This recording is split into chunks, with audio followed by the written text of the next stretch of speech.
Welcome back. ഇന്ന് നമ്മൾ discuss ചെയ്യാൻ പോകുന്നത് trace decay theory of forgetting. The term decay theory was first coined by an American psychologist, Edward Thorndike, in his book Psychology of Learning in 1940.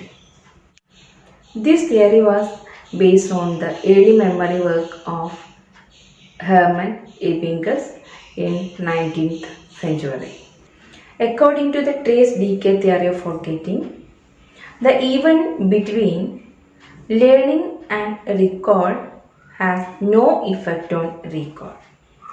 ഒരു individual പുതിയ ഒരു information learn ചെയ്യുന്ന സമയവും അതുപോലെ തന്നെ ആ ഇൻഫോർമേഷൻ റീകോൾ ചെയ്യുന്ന സമയത്തിൻ്റെയും ഇടയ്ക്ക് വരുന്ന ഈവൻറ്റുകൾക്ക് റീകോളിംഗ് പ്രോസസ്സുമായി അല്ലെങ്കിൽ റീകോളിംഗ് പ്രോസസ്സിൽ പ്രത്യേകിച്ച് എഫക്ട്സ് ഒന്നും കൊണ്ടുവരാൻ സാധ്യതയില്ല എന്നാണ് ട്രേസ് ഡീകേ തിയറി പറയുന്നത്. According to them, the importance is the length of time that the information is retained. എത്ര സമയം നമ്മൾ ആ ഒരു ഇൻഫോർമേഷൻസ് റിറ്റെയിൻ ചെയ്യുന്നു എന്നുള്ളതിനാണ് ഇമ്പോർട്ടൻസ് എന്നാണ് ട്രേസ് ഡീകേ തിയറി പറയുന്നത്. Longer the time, the more memory trace decays. As a consequences of that decaying, there is a possibility of forgetting. ഒരുപാട് സമയം നമ്മൾ ഇൻഫോർമേഷൻസ് റീറ്റെയിൻ ചെയ്ത് നിൽക്കുകയാണെങ്കിൽ അതിൻ്റെ ഫലമായി മെമ്മറി ട്രേസ് ഡീക്കേ ചെയ്യുകയും ഫോർഗെറ്റിങ്ങിന് സാധ്യത കൂടുതൽ ഉണ്ടാവുകയും ചെയ്യുന്നു എന്നാണ് ട്രേസ് ഡീകേ തിയറി പറയുന്നത്. This explanation of forgetting in short-term memory assumes that memory leaves a trace in our brain. A trace is some form of physical or chemical change in the nervous system. Trace എന്ന് പറയുന്നത് എന്താണ്? It is a physical or chemical change in nervous system.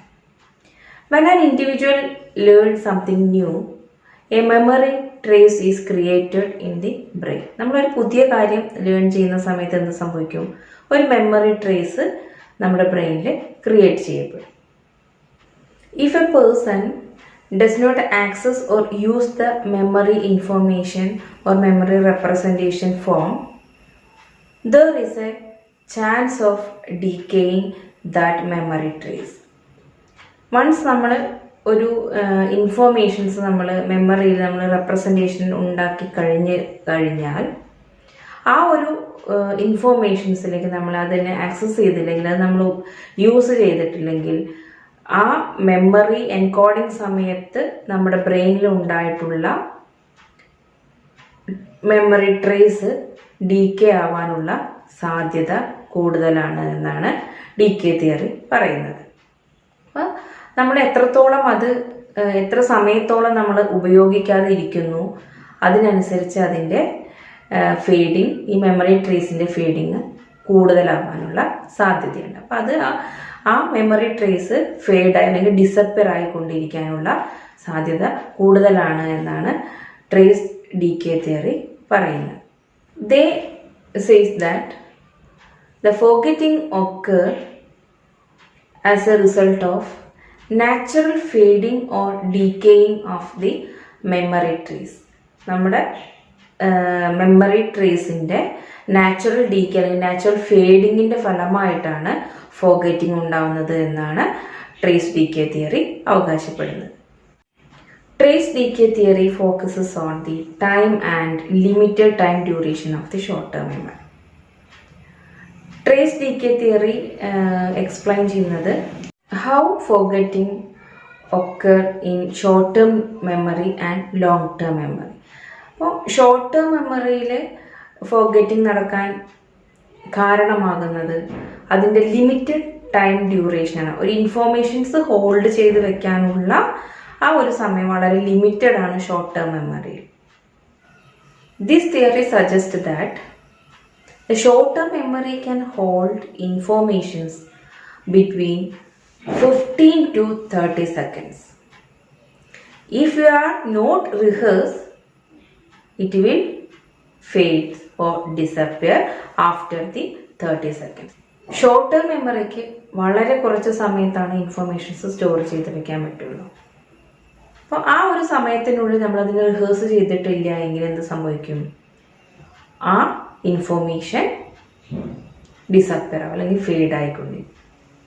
We know that in real life situations, the time between learning something and recalling filled with different kinds of events. So, നമ്മൾക്ക് ഉറപ്പായി ഈ time പോയത് കൊണ്ട് അല്ലെങ്കിൽ time കഴിയുന്നതിനനുസരിച്ച് മാത്രമാണ് നമുക്കൊരു informations recall ചെയ്യാൻ പറ്റാത്തത് എന്ന് ഉറപ്പിച്ച് പറയാൻ ബുദ്ധിമുട്ടാണ്. അത് തന്നെയാണ് ഈ തിയറിക്കുള്ള ക്രിറ്റിസിസവും.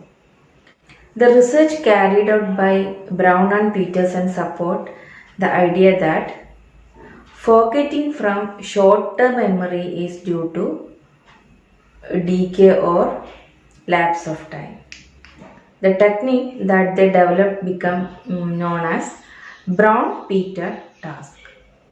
The trace decay theory didn't explain why many people can remember past events even if they have not given much thought before them. ആ ഒരു ക്രിറ്റിസിസം ആണ് നമ്മുടെ ട്രേസ് ഡീകേ തിയറിക്ക് എഗെയിൻസ്റ്റ് ആയിട്ടുള്ളത്. And it does not take into account the events that happens between the learning and recalling.